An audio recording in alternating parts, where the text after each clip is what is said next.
আসসালামু আলাইকুম ভিউয়ার্স, আজকে আর একটা নতুন ভিডিও নিয়ে আসলাম। এটা হচ্ছে এন্টেসার এন্টেসার জাপানি গাড়ির সাইড বক্স, মানে সাইড টাঙ্কি আর কি যেটা বলে।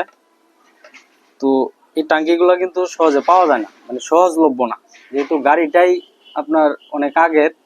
এই কারণে এটার মালও কিন্তু মনে করলেন যে এতটা অ্যাভেলেবেল না। তো এই টাঙ্কিটা যে ভাই আমার কাছে বানাই দিয়েছিল, উনি অনেক ভুক্তভোগী, অনেক জায়গা থেকে উনি ট্রাই করছে কিন্তু এটা পায় নাই। তো শেষ পর্যন্ত আমার শরণাপন্ন হয়েছে। আমি ওনারে বলছি যে ভাই আমি বানাই দিতে পারবো, ঠিক আছে। তো আজকে আমি এটার আগে এটা ডাইস কমপ্লিট করছি। ডাইসটা কমপ্লিট করার পরে এখন ডাইস থেকে মানে যে বক্সটা আছে সাইড বক্সটা, এটা আমি আলাদা করব। তো এমনি কাজ কমপ্লিটই আমার, এখন শুধু মানে আলাদা করার কাজ। এই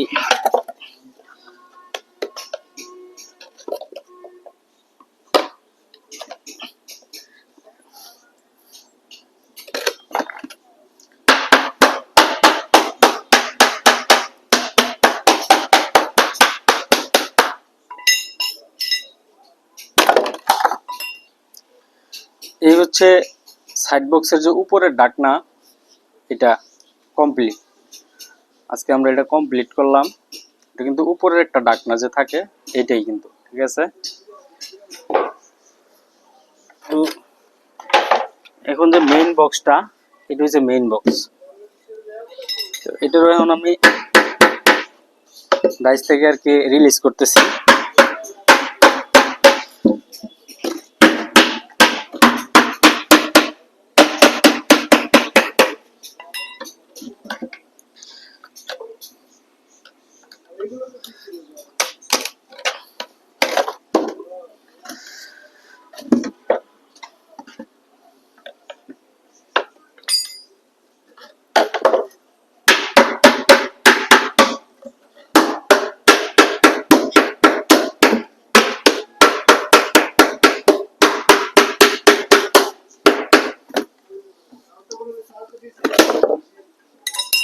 এই দেখেন, মানে টোকা দেওয়ার সাথে সাথে রিলিজ হয়ে গেছে। আর মালটা এমন ফিনিশিং হয়েছে বলার বাইরে। এটাতে এখন শুধু বাকি আছে কালারের কাজ। কালারের কাজ বাকি আছে। এটা কিন্তু আমাদের ডাইস, আগে ডাইস করে নিছি। মেইন আসলে তো মাল তো সবাই আর কি বানাইতে পারে না। তারপরেও মনে করলেন যে আগে হচ্ছে মেইন হচ্ছে ডাইস। ডাইস যদি ক্লিয়ার থাকে তাহলে আপনার মাল দেখবেন যে অটোমেটিক বাইরে হইতেছে।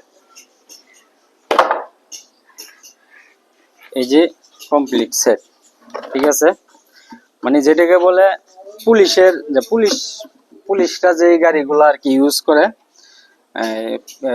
উপরে একটা বক্স থাকে আর দুই সাইডে দুইটা বক্স থাকে।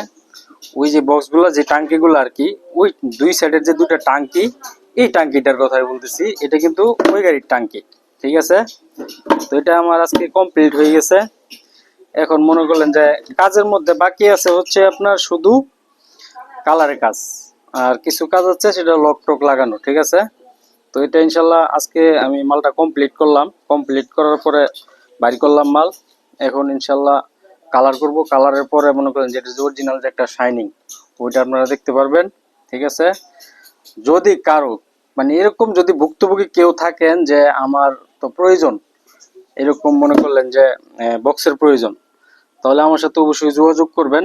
ইনশাল্লাহ আমরা বানিয়ে দিব। এবং খালি শুধু এইটা না, ফাইবারের যে কোনো আইটেম আছে, স্পিড বোট থেকে দূরে যা আছে, মোটরসাইকেলের টাঙ্কি বলেন আর যাই কিছু বলেন, সমস্যা নাই। ইনশাল্লাহ আমি কাজগুলো করে দিতে পারবো, কোনো সমস্যা নাই। আমাদের দীর্ঘদিনের অভিজ্ঞতা, ওইখান থেকে আর কি বলতেছি। যে এরকম না যে আমি এটা আজকে শিখছি যে আজকে করতেছি, এরকম না। আর যারা এই বিশেষ করে এই ভিডিওগুলো দেখেন আর এই বিষয়ে যারা অভিজ্ঞ আছেন, তারা অবশ্য জানেন যে কিভাবে ডাইস করতে হয়, কিভাবে মাল বানাইতে হয়, ঠিক আছে, মাল কতটুকু পরিমাণ দিতে হয়। তো এটা তো অবশ্যই তারা জানেন, তারা বুঝতে পারবেন যে কত দিনের অভিজ্ঞতা হইলে তারপর একটা মাল বানানো কমপ্লিট হয়। তো এই যে টাঙ্কিটা বানিয়ে দিছি, আমার মনে হয় না যে ভাই যে 2-10 বছর বা 20 বছর এটা ভাঙতে পারবো, ঠিক আছে। এটার উপরে যদি আমি ওইটা না চিও তারপরে কিন্তু কোনো সমস্যা নাই। তো এরকম যারা ভুগতেছেন টাঙ্কি দরকার প্রয়োজন, তারা অবশ্যই আমার সাথে যোগাযোগ করবেন। আর বিশেষ করে মোটর সাইকেলের যে টাঙ্কিগুলো আছে, যত ঝাঁঝরা টাঙ্কি আছে, আমরা কিন্তু কাজ করি জেনুইন ভাবে। মনে করলেন যে আমরা মোটর সাইকেলের টাঙ্কির কাজ করি, কালারের কাজ করি, হ্যাঁ, টাঙ্কি রিপেয়ার, কালার, মানে ডেপ হওয়া, চ্যাপ্টা হওয়া, যা আছে এভরিথিং, সকল কাজ। তো এই যে আরো যে টাঙ্কিগুলো দেখতেছেন, এগুলো কিন্তু সবগুলো টাঙ্কি কিন্তু ফাইবারের কাজ করা হয়েছে, সব। ঠিক আছে, এরকম যাদের সমস্যা আছে পচা ঝাঁঝরা টাঙ্কি, তারা অবশ্যই আমার সাথে যোগাযোগ করবেন। আর আমার ঠিকানা হচ্ছে ময়মনসিংহ জেলা ভালুকা থানা সিস্টোর বাজার আলমদিনা শপিং কমপ্লেক্স 10 নং ইউনিয়ন পরিষদের সাথেই আমার দোকান। আজকের কথা বাড়াইলাম না, রাত হয়ে গেছে। ধন্যবাদ, আসসালামু আলাইকুম।